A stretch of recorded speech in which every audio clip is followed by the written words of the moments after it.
Hello everyone, कैसे आप सभी। आइए शुरुआत करते हैं हम आज के टॉपिक की। हम लोग लास्ट क्लास में पढ़ रहे थे राष्ट्रीय शिक्षा नीति 1986। आज हम उससे आगे पढ़ेंगे। उससे अगली जो नीति हमारी वो है आचार्य राममूर्ति। आचार्य राममूर्ति, आचार्य राममूर्ति शिक्षा समिति। शिक्षा समिति, ये जो समिति आई थी ये आई थी 1990 के अंदर। 1990 के अंदर इस समिति का गठन किया गया था, आचार्य राममूर्ति शिक्षा समिति का। हुआ क्या था कि 1986 के अंदर जो हमारी एनपीई आया था, नेशनल पॉलिसी ऑफ एजुकेशन, जो हमारी आई थी, उसमें जो कमियां रह गई थी उसके सुधार के लिए एक नई समिति का गठन किया गया था, जिस समिति का नाम था आचार्य राममूर्ति शिक्षा समिति। आज हम इसी समिति के बारे में पढ़ेंगे कि 1986 की जो कमियां थी उसको इसमें दूर किया गया था। देखिए, आचार्य राममूर्ति शिक्षा समिति 1986 में राष्ट्रीय शिक्षा समिति की, राष्ट्रीय शिक्षा जो नीति थी उसकी घोषणा की गई थी और 1987 के अंदर इसको क्या किया गया था, लागू कर दिया गया था। 3 वर्ष बाद मई 1990 के अंदर इस नीति की समीक्षा के लिए, इस नीति की जांच के लिए तत्कालीन प्रधानमंत्री विश्वनाथ प्रताप सिंह की अध्यक्षता में एक कमेटी का गठन किया गया, जिसका नाम था राममूर्ति कमेटी। और इसके शीर्षक को नाम दिया गया प्रबुद्ध व मानवीय समाज की ओर। एक ऐसे समाज का गठन करना जो क्या हो, जो अच्छा समाज हो, इसके लिए जो है आचार्य राममूर्ति समिति का गठन किया गया था, ताकि 1986 की जो पॉलिसी है उसका रिव्यू लिया जा सके। और इस कमेटी ने 26 दिसंबर 1990 को अपनी रिपोर्ट प्रस्तुत की। इस समिति की रिपोर्ट में यह स्वीकार किया गया कि 1986 के बाद देश के मूल्यों में हानि हुई है, ह्रास हुआ है, वर्ग भेद हुआ है, धार्मिक उन्माद बढ़ा है, और इसके बाद NPE, national policy of education 1986 को लागू करने की समीक्षा प्रस्तुत की गई। और उसके लिए इन्होंने कुछ सुझाव दिए हैं। वो सुझाव देखिए क्या है। देखो क्या क्या सुझाव दिए इन्होंने। इन्होंने सबसे पहले बताया कि 1986 की जो नीति है, पूर्व प्राथमिक शिक्षा के ऊपर इन्होंने क्या सुझाव दिया, जो प्री प्राइमरी जो एजुकेशन थी। इन्होंने बताया कि 1986 के तहत शिशुओं की देखभाल व शिक्षा के लिए गति जो है वो हमारी क्या है, वो मंद है। छोटे बच्चों की देखभाल के लिए क्या किया जाए, आंगनवाड़ियों का क्या किया जाए, विस्तार किया जाए। उनके सुझाव के अनुसार आंगनवाड़ियों का क्या किया गया, विस्तार किया गया। किसके अनुसार? आचार्य राममूर्ति कमेटी के अनुसार। उसके बाद प्राथमिक शिक्षा, सेकंड बात आती किसकी, प्राथमिक शिक्षा की। प्राथमिक शिक्षा के लिए सुझाव इनका क्या था? समिति ने यह स्पष्ट कर दिया कि प्राथमिक शिक्षा के सार्वभौमिकरण के कार्य को गंभीरता से नहीं लिया गया। जो एनपीई 1986 के अंदर जो हमने लक्ष्य रखे थे, एनपीई 1986 में जो हमने लक्ष्य रखे थे शिक्षा के, वो हम लोग पूरे नहीं कर पा रहे प्राथमिक शिक्षा पर, क्योंकि हमारा जो लक्ष्य था वो था सार्वभौमिक विकास हो। ठीक है, तो सार्वभौमिक विकास जो यहाँ पर शिक्षा का नहीं हो पा रहा, तो उसके लिए भी यहाँ पर सुझाव दिए गए कि उस बात को क्या किया जाए, गंभीरता से लिया जाए और ऑल ओवर जो डेवलपमेंट है वो यहाँ पर की जाए। स्पष्ट किया गया कि 1990 और 91 में तक ऑपरेशन ब्लैकबोर्ड जो चला गया था वो 50% विद्यालय तक ही पहुंच पाया, क्योंकि एनपीई में कहा गया था कि ऑपरेशन ब्लैकबोर्ड को जो है शुरू किया जाए। ऑपरेशन ब्लैकबोर्ड क्या था? ऑपरेशन ब्लैकबोर्ड में बताया गया था कि प्रत्येक विद्यालय में कम से कम 2 कमरे, एक बरामदा, 2 अध्यापक जिसमें एक महिला शिक्षक हो, इसके अलावा जरूरी सामान, बेंच, डस्टर, बोर्ड और वॉशरूम वगैरह जो है, यहाँ पर जो जितनी भी जरूरी चीजें थी वो सारी की सारी हर विद्यालय के अंदर होनी चाहिए, जिसके लिए ऑपरेशन ब्लैक बोर्ड योजना शुरू की गई थी। और अभी तक इसका जो लाभ है वो सिर्फ 50% विद्यालय तक ही पहुंच पाया 1990-91 तक, जबकि ये बात कही गई थी 1986 1986 के अंदर, परंतु अब तक केवल 30% प्राथमिक विद्यालयों तक इसका लाभ पहुंचा। हमारा तो टारगेट था कि 1990-91 में हम जो इसको लेकर कहां तक जाएंगे 50% तक, लेकिन पहुंचा कहां तक, ये सिर्फ 30% लोगों तक ये पहुंच पाया, 30% विद्यालय तक पहुंच पाया। इन 30% में से जो भवन बनाए गए वे जो है वो अच्छे नहीं थे, घटिया क्वालिटी की जो सामग्री है वो लगा करके जो है ऑपरेशन ब्लैक बोर्ड को पूरा किया गया, और वो भी सिर्फ 30% विद्यालय तक ही। उन्होंने सुझाव दिया कि प्राथमिक स्तर पर 100% नामांकन, कि प्रत्येक बच्चे का नामांकन हो, प्रत्येक बच्चे का एडमिशन होना चाहिए, 100% उपस्थिति, सभी की अटेंडेंस हो, और 100% सफलता के लिए ब्लैक बोर्ड योजना को लागू करना उचित ढंग से व सही गति से किया जाए, और प्राथमिक शिक्षा को मूल्यप्रक शिक्षा का बनाया जाए। ठीक है, यानी कि अगर हम 100% एडमिशन चाहते हैं, 100% बच्चों की उपस्थिति चाहते हैं, कोई भी ड्रॉप आउट बच्चा ना हो, और 100% क्या कर चाहते हैं, सफलता उसके अंदर चाहते हैं, तो जो ब्लैक बोर्ड जो योजना है उसको अच्छे से क्या किया जाए, लागू किया जाए, और प्राथमिक शिक्षा को क्या बनाया जाए, उद्देश्यपरक और मूल्यपरक बनाया जाए। नेक्स्ट है माध्यमिक शिक्षा के लिए सुझाव।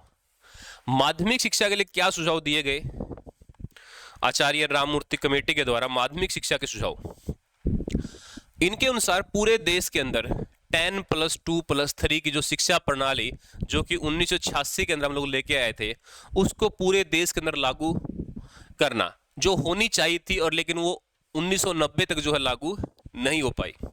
देश में 261 नवोदय विद्यालय खोले गए जिनका अभी भी कोई लाभ नहीं हुआ था, क्योंकि 1986 की पॉलिसी के अंदर ये कहा गया था कि जो ग्रामीण क्षेत्र के जो बच्चे हैं और जो प्रतिभाशाली बच्चे हैं उनको आगे बढ़ाने के लिए नवोदय विद्यालय की स्थापना की जाए।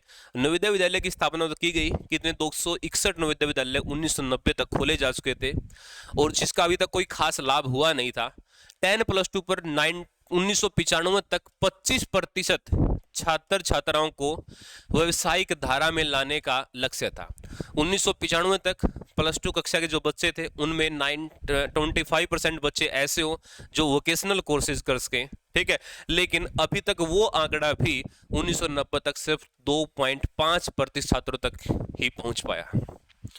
और इस संदर्भ में समिति ने अपना पहला सुझाव दिया कि इस स्तर पर राष्ट्रीय शिक्षा नीति को ईमानदारी से लागू किया जाए। वह दूसरा सुझाव दिया कि सार्वजनिक स्कूल प्रणाली को ईमानदारी से लागू किया जाए। वह शिक्षा मूल्यपरक होनी चाहिए। जो अब तक जो कार्य नहीं हुए तो वो सिर्फ इसी वजह से नहीं हुए थे कि नियत की कमी या फिर जो ईमानदारी से जो इन चीज़ों को लागू नहीं किया गया था। नेक्स्ट, अगला सुझाव इनका क्या था? देखिए, अगला सुझाव इनका था उच्च शिक्षा के लिए, हायर एजुकेशन के लिए सुझाव इन्होंने दिया है। हायर एजुकेशन के सुझाव क्या था इनका कि उच्च शिक्षा को सुलभ बनाने हेतु विश्वविद्यालयों की स्थापना की बात कही गई थी, और 1985 में इंदिरा गांधी राष्ट्रीय मुक्त विश्वविद्यालय की स्थापना की गई, जो कि एनपी 1986 की अवधारणा पर ही इंदिरा गांधी ओपन यूनिवर्सिटी की जो स्थापना की गई थी। उच्च शिक्षा के स्तर को उठाने के लिए प्रवेश पर नियंत्रण की बात कही गई थी, और वह नहीं किया गया। ठीक है, शिक्षकों के कार्यों का मूल्यांकन भी औपचारिकता तक ही सीमित रह गया कि शिक्षक जो कार्य कर रहे हैं वो उसका मूल्यांकन जो किया गया वो बस एक औपचारिकता बन के रह गई, ठीक से वो मूल्यांकन नहीं हो पाया। न ही उच्च शिक्षा संस्थानों को अधिक आर्थिक सहायता देने के वादे को पूरा किया गया। 1986 के अंदर ये कहा गया था कि जो उच्च विद्यालय है यानी कि जो उच्च शिक्षा संस्थान है उनको शोध के लिए जो है राशि दी जाएगी ताकि वो और ज़्यादा अनुसंधान कर सके, लेकिन उस वादे को पूरा नहीं किया गया। सबसे अधिक चिंता का विषय यह था कि अब तक 1990 तक उच्च शिक्षा में अंग्रेजी भाषा का वर्चस्व बना हुआ था, जबकि कहा गया था कि हिंदी को जो है संपर्क भाषा बनाया जाएगा, पूरे देश की बोलचाल की भाषा और जो है सूचना प्रसारण की जो भाषा होगी वो हिंदी होगी, ऐसा कहा गया था। जबकि अभी तक क्या है, हायर एजुकेशन के अंदर जो है इंग्लिश को ही प्राथमिकता दी गई है। नेक्स्ट, समिति ने उच्च शिक्षा के स्तर को उन्नत बनाने के लिए विश्वविद्यालयों पर कठोर नियंत्रण व प्रवेश के लिए चयन प्रणाली के पालन का सुझाव दिया है कि प्रवेश के लिए जो चयन प्रणाली है वो लागू की जाए, एंट्रेंस बेस्ड जो एडमिशन यहाँ पर लिए जाएं। नेक्स्ट, अगला है सुझाव वोकेशनल एजुकेशन के लिए, व्यवसायिक और तकनीकी शिक्षा के लिए, वोकेशनल और टेक्निकल जो एजुकेशन थी उसके लिए था। 1986 में कंप्यूटर शिक्षा पर बल दिया गया और निम्न स्तर की तकनीकी शिक्षण संस्थाओं को बंद करने की बात कही गई थी। लेकिन हुआ क्या कि कंप्यूटर की जो शिक्षा थी उसके अंदर तो काफी हद तक क्या हुआ, सुधार आया है, लेकिन जो बाकी की जो बातें गई थी उनके अंदर कोई सुधार नहीं आया। नए जो टेक्निकल कॉलेजेस जो खोलने की बात कही गई थी वो नहीं खोले गए, जिसमें कहा गया था कि नए बीटेक और पॉलिटेक कॉलेज खोले जाएंगे, वो नहीं खोले गए।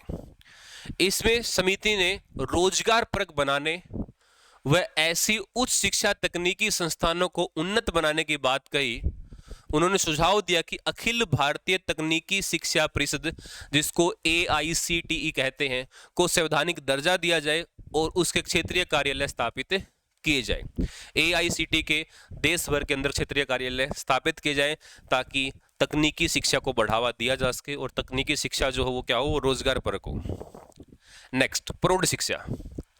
प्रौढ़ शिक्षा के लिए सुझाव, जितनी बातें NPE 1986 के अंदर कही गई थी उन्हीं बातों को फिर से दोहराया गया आचार्य राममूर्ति कमेटी के द्वारा, लेकिन उसके अंदर कुछ सुझाव ऐड कर दिए गए।